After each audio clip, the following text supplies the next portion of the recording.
Isa ka ba sa nalilito kung anong pinagkaiba ng reformat at ng reset?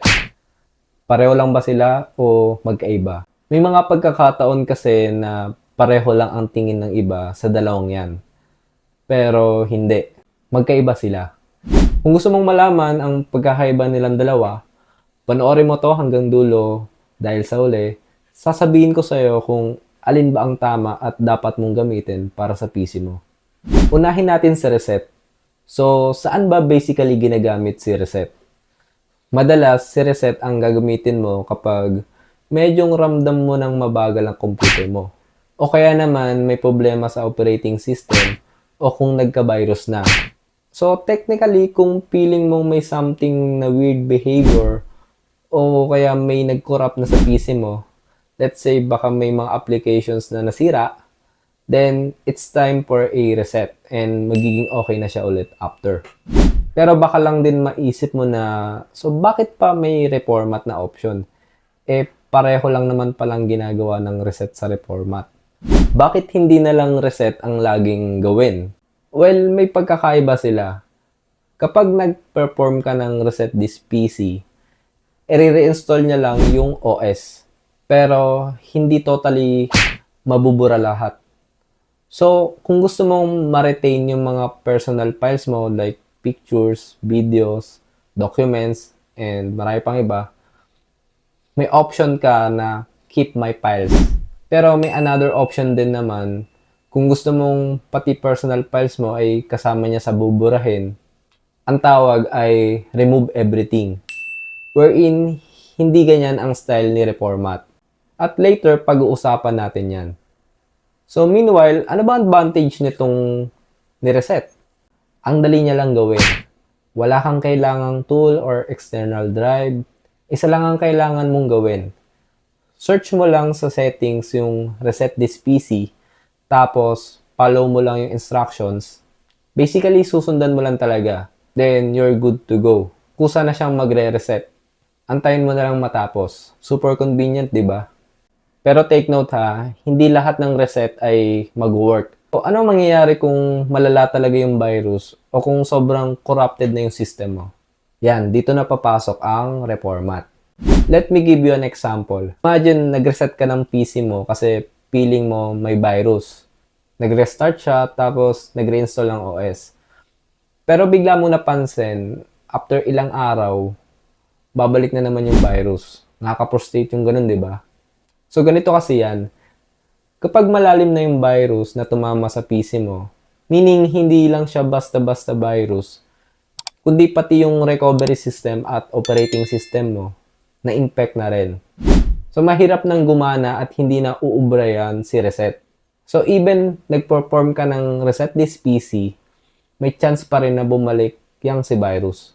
Kasi hindi kayang alisin ng reset yung mismong recovery files. Lalo na kung naka-embed na siya doon pertaining sa virus. Babalik at babalik lang siya. So, ano ang dapat gawin kung ganito na yung sitwasyon ng PC or laptop mo? Simple lang. Reformat na talaga yan mga pare at mare. Ang reformat, yan yung ultimate cleanup. Kung reset lang kasi ang gagamitin mo, baka merong mga hidden files o infection na makalusot pa. Kaya hindi siya ganun ka-effective kung talagang malala yung virus. Pero si reformat, talagang buburahin niya yung lahat. Yung buong hard drive mo, pati mga hidden files at system files, totally wipe out. Reformatting your PC is like hitting the start from scratch button. Wala na siyang ititira. Tawag dyan, fresh install. Wala nang lusot si virus. Lahat na ng data, apps, settings, babay na talaga. As I said, magkaiba si reset at reformat. Si reset may mga options kung gusto mo pang mag-keep ng files. Si reformat, buburahin niya talaga lahat. Alam mo, si reset mas mabilis at mas convenient, pero may limitation siya. Hindi siya katulad ni reformat na talagang super clean yung approach. Kung reset lang, mabilis pero kung gusto mo talagang ma-eliminate yung virus at mga deep problems, mag-reformat ka. Okay, pag-usapan natin yung mga pros and cons ng reset at reformat.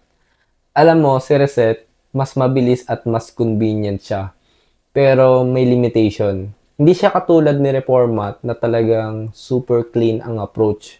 Kung si Reset lang, mabilis pero kung gusto mo talagang ma-eliminate yung virus at mga deep problems, mag-reformat ka. Si Reformat naman, kailangan mo pa ng bootable drive. Medyo hassle, and aside from that, need mo rin mag-reinstall ng drivers dahil kasama yan sa mga nabura ni Reformat. Take note, yung drivers ang tutulong sa computer mo para mapagana na maayos ang mga functionalities gaya ng sounds, display, Wi-Fi, at etc. Unlike sa Reset, hindi mo need mag-install ng mga drivers dahil kapag nag-reset ka, hindi niya yan isasama sa buburahin. Kaya no worries sa Reset. Sa madaling salita, si Reformat at si Reset ay may pagkakaiba. Si Reset, madali at mabilis. Perfect kung mild lang ang problema at gusto mong mabilis na solusyon. Pero si Reformat, deep cleaning.